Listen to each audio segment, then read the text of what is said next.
Following allegations against founder Matt Schlapp, the organization behind the annual conservative conference, CPAC, is, well, reeling.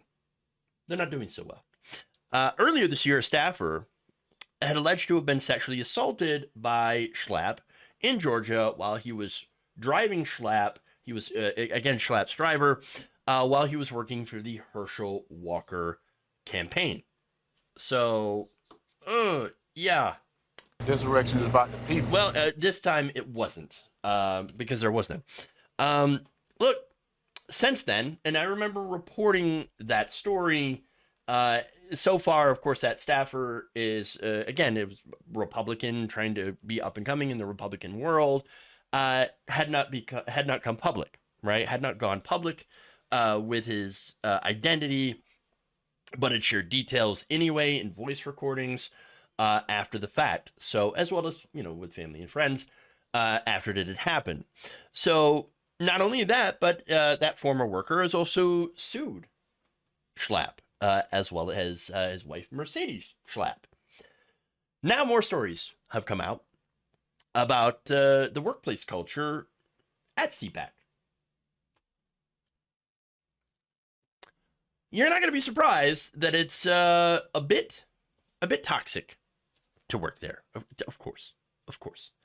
So now, according to a new report from the Washington Post, dozens of current and former employees and board members interviewed by the Post described a wide range of complaints about the longtime Republican power broker and CPAC's culture under his leadership. Add to that, the report notes a Post review of the Walker staffer's claims also corroborated that he shared his story with friends and colleagues in the immediate aftermath. You don't really do that unless, of course, something like that had happened. Between this, of course, and the Project Veritas story, James O'Keefe, of course, ousted due to a toxic workplace culture. Turns out working for a lot of these conservative organizations kind of suck.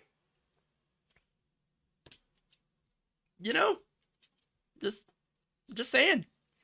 There appears to be, at least for the people at the top, a culture of sexual anarchy. Oops. So it's a big shocker, really, that they don't respect their employees or their personal space. Allegedly, of course. Now, let's get into more details. The Post's Beth Reinhardt and Isaac Arnsdorf wrote, some expressed concern that Schlapp has given an experienced contractor too much influence. Oh, okay, I'm curious to know the details on that. One former employee, had notified the U.S. Equal Employment Opportunity Commission last month of plans to sue over claims that she was fired in retaliation for complaining about a coworker's sexist and racist comments. Because of course, right? Woke mob. No, they just must be members of the woke mob that are trying to take down CPAC. Of course, that is part of CPAC's allegations against the Washington Post for publishing this story. Again, because of course. But here's one person, again, who was suing. This is former communications director Regina Bratton explaining that the culture was toxic.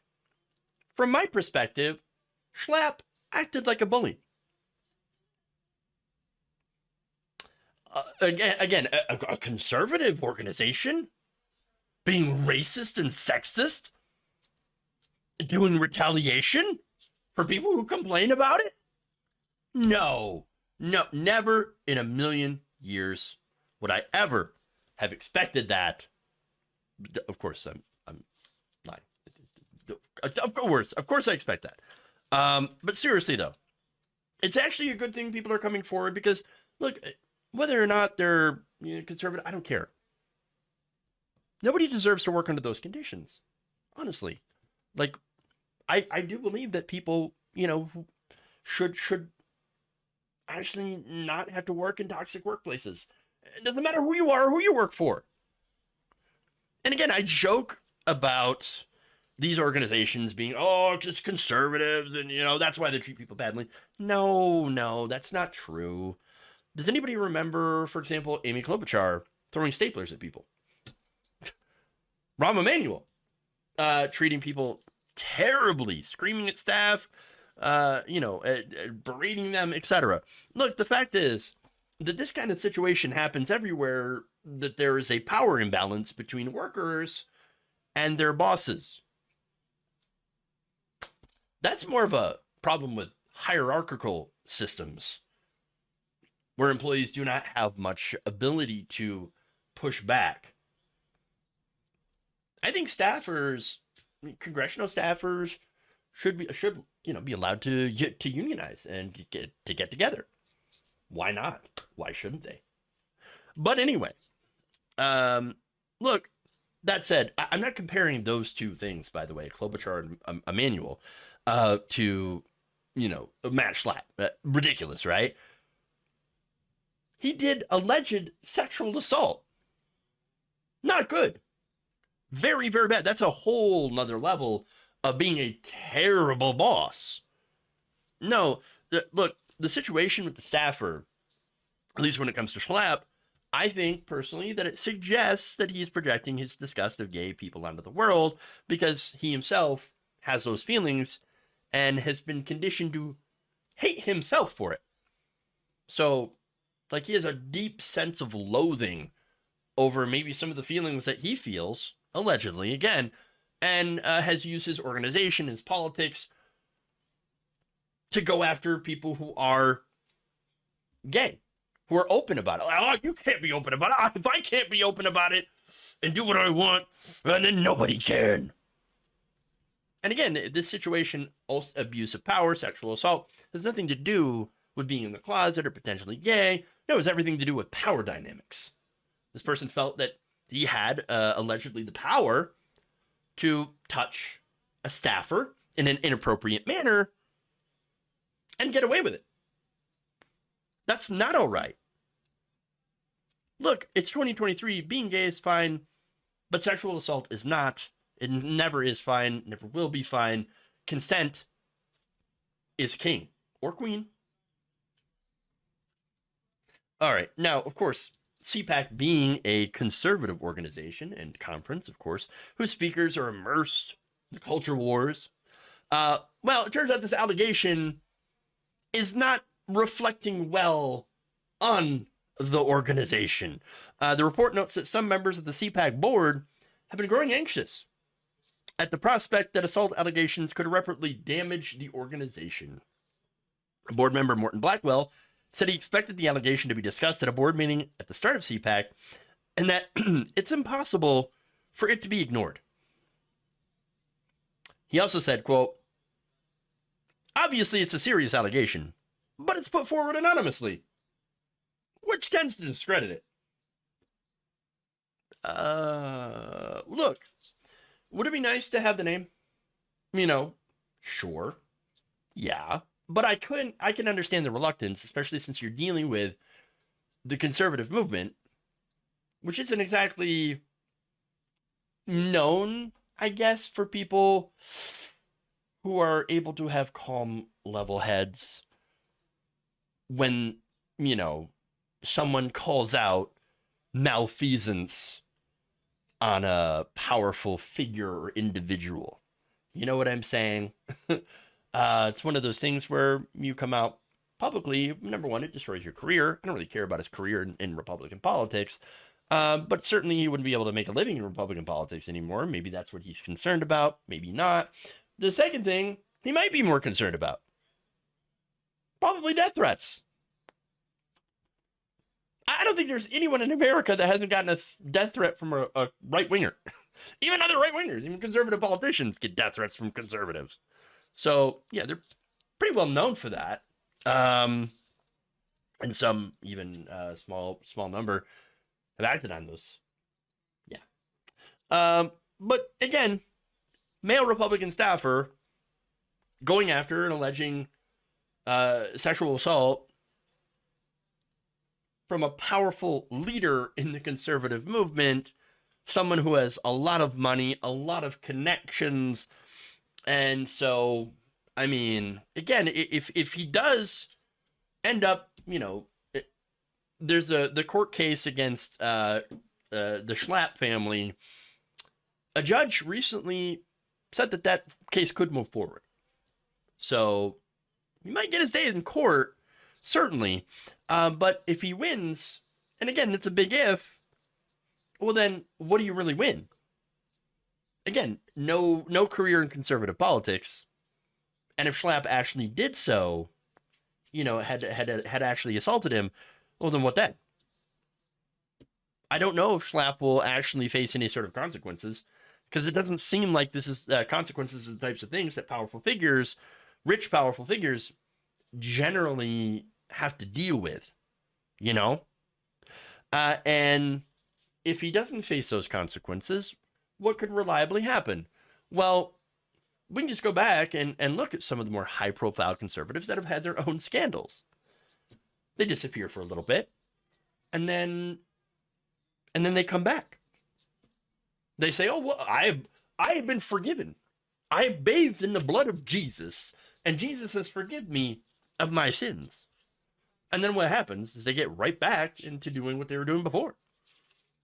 See, understand too, like, this is partly because of the capacity for conservative forgiveness without restorative justice. They're able to do that. It's like, "Oh, no, we forgive you." Really? Well, that's it? "Oh, yeah, no, yeah, totally, yeah. Yeah, we totally forgive you. As long as you're saying and doing the right things, we don't care. We forgive you.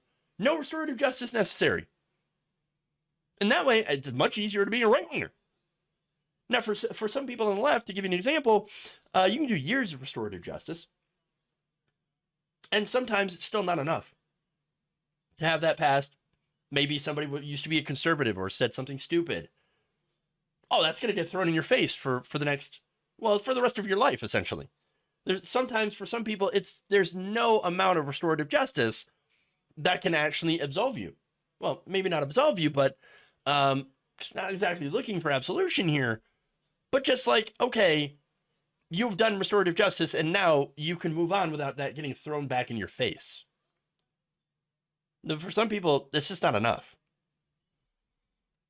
And by the way, I'm not saying that the entire left, ecosystem engages in that. No, it's a very small amount of people, small group of people. And it's mainly because those small groups of people and we in the left have become so factionalized that we constantly do, circular firing squads, and why we never get into power. But yeah. Here, though, this person is making some serious allegations with serious impacts on his life, not to mention, of course, Schlapp's life as well. So there are serious allegations, again, serious consequences. And I think for both. And so I don't blame him for wanting to stay anonymous. That said, I don't know if it's a good idea. We're going to have to find out, going forward. Now, the Post is also reporting, by the way, and this is how the organization is dealing with it.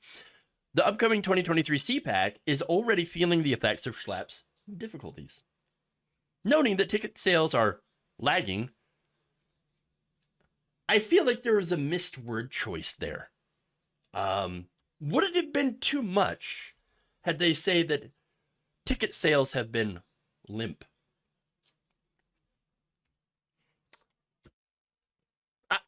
I'm just saying.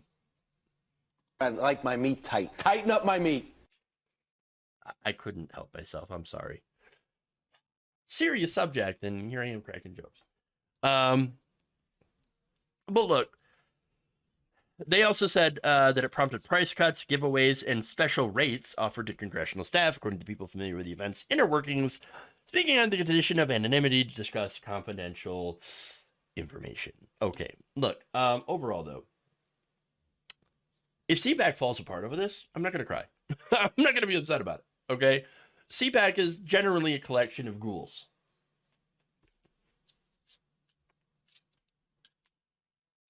Okay.